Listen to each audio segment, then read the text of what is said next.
When you think of ancient empires, what comes to mind? Rome, Persia, maybe the British Empire. What if I told you that right here in the Americas, there were empires so vast they dwarfed many of the famous kingdoms of Europe? For centuries, the narrative has been that pre-Columbian America was a sparsely populated wilderness, home only to small, disconnected tribes.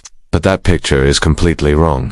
Today, we're rewriting history. We're going to journey back in time to uncover the colossal empires of the Americas, sprawling civilizations with millions of people, sophisticated governments, and cities that would have astonished any European visitor. Forget what you learned in school. Let's explore the true scale of the Native American world. Our first stop is the heart of South America, home to the largest empire in the Americas and at its peak, the largest in the world, the Inca Empire, or, as they called it, Tawantinsuyu, the realm of the four parts. In the 15th and early 16th centuries, while England and France were fighting the 100 Years' War over relatively small patches of land, the Inca were ruling a territory that stretched over 2,500 miles along the Andes Mountains. That's like a single empire stretching from Spain all the way to Poland, or from New York City to Los Angeles.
Now, the Maya weren't a single, unified empire like the Inca.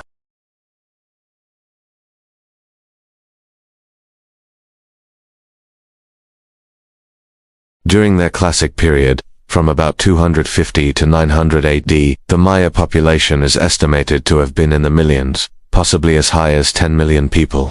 These city-states, like Tikal, Calakmul, and Caracal, were massive urban centers. Tikal, in modern-day Guatemala, had a peak population of up to 90,000 people, making it one of the largest cities in the world at the time. Staying in Mesoamerica, we can't ignore the empire that the Spanish conquistadors actually encountered, the Aztec Empire. Officially, it was the Triple Alliance, a pact between three major city-states, Tenochtitlan, Texcoco, and Tlacopan. But over time, Tenochtitlan became the dominant power, making it the de facto capital of a vast tributary empire. At its zenith in the early 16th century, the Aztec Empire controlled a huge part of central Mexico, stretching from the Gulf of Mexico to the Pacific Ocean. Their capital, Tenochtitlan, was an engineering masterpiece. Built on an island in the middle of a lake, it was a floating city connected to the mainland by causeways, with a population estimated between 200,000 and 300,000 people.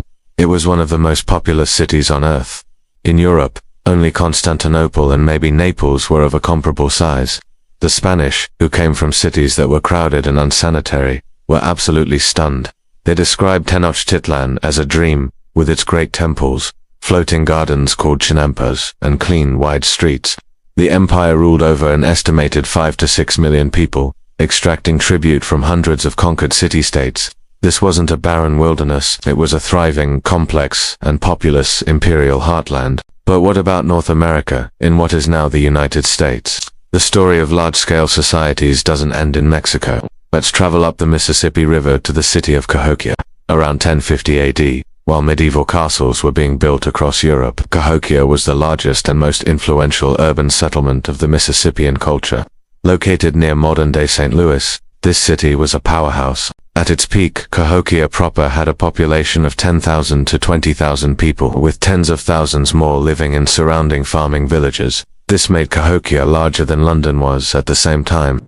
The city covered nearly 6 square miles and was centered around a massive plaza and over 120 earthen mounds.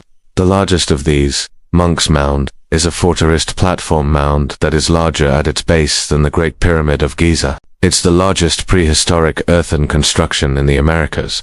Cahokia was the center of a political and religious network that stretched across the American Midwest and Southeast, from the Great Lakes to the Gulf of Mexico.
Thanks for watching. If you found this journey into the past as fascinating as I did, make sure to like this video, subscribe to the channel, and hit that notification bell so you don't miss our next exploration. See you next time.